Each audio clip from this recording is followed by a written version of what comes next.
High, welcome back to my channel. তো এখন বাজে ভোর 4:45 আর আজকে আমরা যাচ্ছি ঘুরতে। আমরা যেই দিদির কাছে পড়ি সেই দিদি আর আমরা 4 বান্ধবী মিলে আমরা যাচ্ছি ঘুরতে। তো সুতরাং আজকের ব্লগটা খুব সুন্দর হতে চলেছে। আর আজকে ভোরের আকাশটাও কত সুন্দর লাগছিল।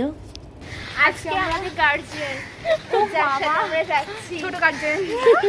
তারপরে এখানে সবাই এসে গেছে আর তারপর আমরা একসাথে সবাই মিলে উঠে পড়েছি অটোতে। এখান থেকে আমরা এখন যাব শিয়ালদা স্টেশনে, আর সেখানে রয়েছে আমাদের 5:35-এর ট্রেন।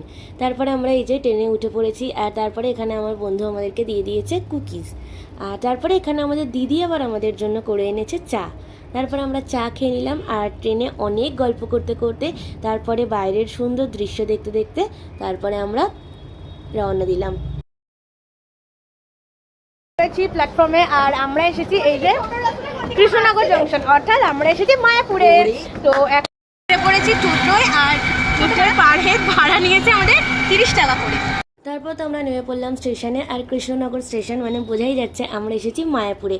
আর তারপরে সেখান থেকে উঠে পড়লাম টোটোতে, আর তারপরে টোটো থেকে নেমে আমাদেরকে নামিয়ে দিয়েছে হুলোর ঘাটে। সেখান থেকে আমাদের এখন নৌকা ধরতে হবে।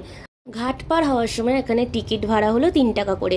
আর তারপর তো আমরা নৌকায় উঠে পড়েছি, আর নৌকায় উঠে এখানে কি কাণ্ড হয়েছে দেখো। এখানে আমার এই বন্ধুটা কান্না শুরু করে দিয়েছে, কারণ ও জলে খুব ভয় পায়।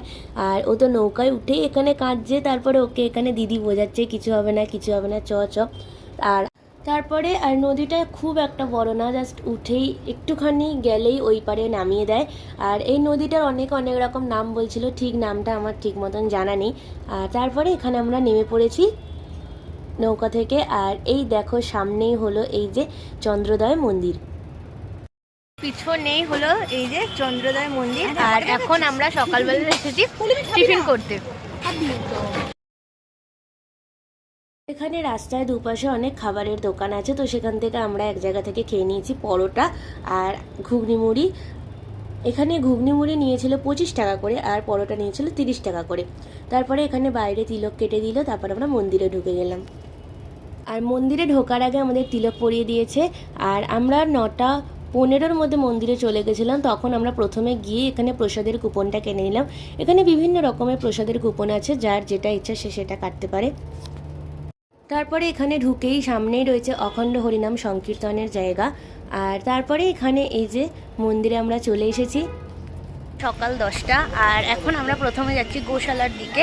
আর ওদিকে আমাদের ভোগের কুপন কাটা হয়ে গেছে, আমরা 50 টাকার কুপনটা কেটেছি। আর এখানে এই রাস্তাটা খুব সুন্দর লাগছিল, তাই দিদি আমাদেরকে এখানে খুব সুন্দর সুন্দর ছবি তুলে দিয়ে।